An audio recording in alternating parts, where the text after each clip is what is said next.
Hello बच्चों, चलिए प्रश्न को पढ़ते हैं। इसमें लिखा है, चित्र में दर्शाए गए दो नमूनों ए अथवा बी में किसकी औसत आयु का मान कम है। तो चलिए बच्चों, इस प्रश्न की मूल अवधारणा को हम देख लेते हैं। तो यहाँ पर बच्चों अगर हम देखें कि औसत आयु क्या होता है बच्चों, तो औसत आयु वह समय अंतराल है, वह समय जिसमें किसी तत्व के जो है बच्चों अविघटित परमाणुओं यानी कि नाभिकों या फिर नाभिकों कह लें बच्चों, नाभिकों की जो संख्या है, नाभिकों की संख्या प्रारंभिक मान के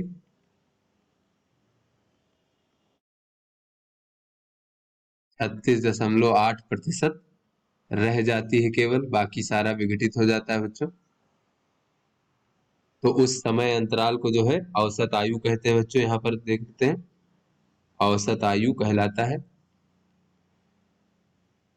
उस तत्व के लिए। और बच्चों इसे हम टाउ से प्रदर्शित करते हैं। अगर बच्चों इसका हम मान देखें तो औसत आयु टाउ बराबर होता है 1/लेम्डा। लेम्डा क्या है बच्चों, ये उस पदार्थ का जो है क्षय नियतांक है। उसके बाद बच्चों अगर हम रदरफोर्ड सोडी का नियम देखें बच्चों, तो रदरफोर्ड सोडी के नियम के अनुसार जो विघटन की दर होती है बच्चों किसी पदार्थ का, वो उस समय जो है उस पदार्थ में उपस्थित जो सक्रिय परमाणुओं या फिर नाभिकों की संख्या होती है उसके अनुक्रमानुपाती होता है। तो बच्चों अगर हम ये अनुक्रमानुपाती का चिन्ह हटाएं तो ये विघटन की दर dN/dt बराबर होता है माइनस लेमडा गुणे n, जहां पे लेमडा क्या है, क्षय नियतांक है। और इस प्रकार से n क्या है, किसी समय पर जो है वहां पर सक्रिय परमाणुओं की संख्या है, ये होता है बच्चों n0 e⁻⁻t।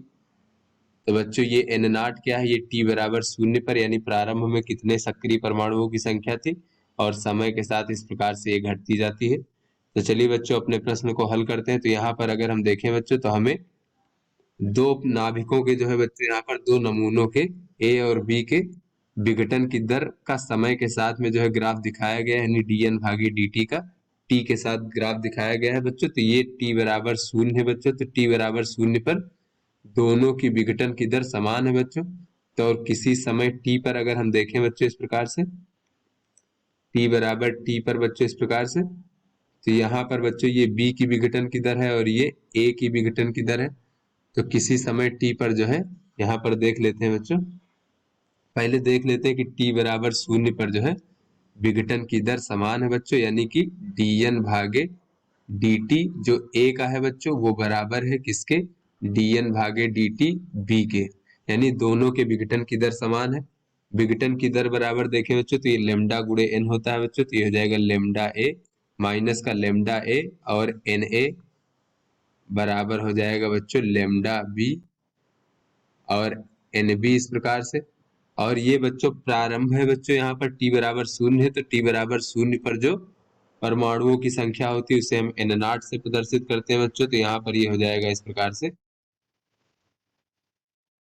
n0 a कह लेते हैं बच्चों इस प्रकार से, और ये n0 b कह लेते हैं यहाँ पर। बच्चों माइनस से माइनस कट जाएगा, तो इस प्रकार से ये संबंध हमें प्राप्त हो गया बच्चों। इस प्रकार से इसको हम समीकरण 1 मान लेते हैं। फिर किसी समय t बराबर t पर अगर हम देखें बच्चों, तो यहाँ पर बच्चों जो हमारा a का विघटन की दर है वो अधिक है b के विघटन की दर से बच्चों। तो यहाँ से हम कह सकते हैं कि dN/dt जो a का है बच्चों ये अधिक है dN/dt b से। विघटन की दर होती है बच्चों माइनस का लेमडा a और Na, ये अधिक है बच्चों माइनस का लेमडा b Nb से, इस प्रकार से। तो यहाँ से बच्चों अगर हम माइनस से गुणा कर दे तो ये हो जाएगा लेमडा a Na, छोटा है, इस प्रकार से चिन्ह परिवर्तित हो जाएगा बच्चों माइनस से दोनों पक्षों में गुणा करने पर। अब बच्चों अगर हम यहाँ पर Nb का मान रख दें बच्चों, Na और Nb का मान, तो Na और Nb क्या है, t बराबर t समय पर जो है A के परमाणुओं की संख्या, सक्रिय परमाणुओं की संख्या, और B के सक्रिय परमाणुओं की संख्या। तो सक्रिय परमाणुओं की संख्या n बराबर इस प्रकार से होती है बच्चों, तो यहाँ से हम कह सकते हैं कि लेमडा ए और एन ए की जगह कह सकते हैं एन नॉट ए और ई की घात माइनस लेमडा ए टी, और इस प्रकार से ये छोटा है लेमडा बी, एन बी की जगह कह सकते हैं एन नॉट बी और ई की घात माइनस लेमडा बी टी, इस प्रकार से। अब यहाँ से बच्चों समीकरण एक से देखें तो लेमडा ए गुणे एन नॉट ए और लेमडा बी गुणे एन नॉट बी, इसका मान जो है दोनों बराबर है बच्चों, तो ये इस प्रकार से कट जाएंगे इस प्रकार से। तो यहाँ पर हमें प्राप्त हो जाएगा ई की घात माइनस लेमडा ए टी, ये छोटा है किससे बच्चों, ई की घात माइनस लेमडा बी टी से, इस प्रकार से। यहाँ से बच्चों हम कह सकते हैं इस प्रकार से कि जो लेमडा ए टी है बच्चों ये छोटा है किससे, लेमडा बी टी से, तो टी से टी कट जाएगा बच्चों। तो यानी लेमडा ए का मान जो है यानी ए का क्षय नियतांक जो है ये बी के क्षय नियतांक से कम है बच्चों, इस प्रकार से। तो यहाँ से बच्चों अगर हम देखें तो जो क्षय नियतांक होता है बच्चों, हमें औसत आयु के बारे में बताना है बच्चों, किसकी औसत आयु कम है, तो औसत आयु टाउ बराबर होता है 1/लेमडा। तो यहाँ से बच्चों अगर हम देखें तो इसका अगर हम व्युत्क्रम कर देंगे बच्चों तो 1/लेमडा ए बड़ा हो जाएगा किससे, 1/लेमडा बी से, और ये हो जाएगा बच्चों इस प्रकार से टाउ ए बड़ा होगा बच्चों टाउ बी से।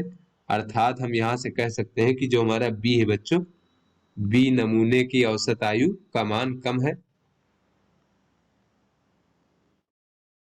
और ए नमूने के औसत आयु का मान बी से अधिक है।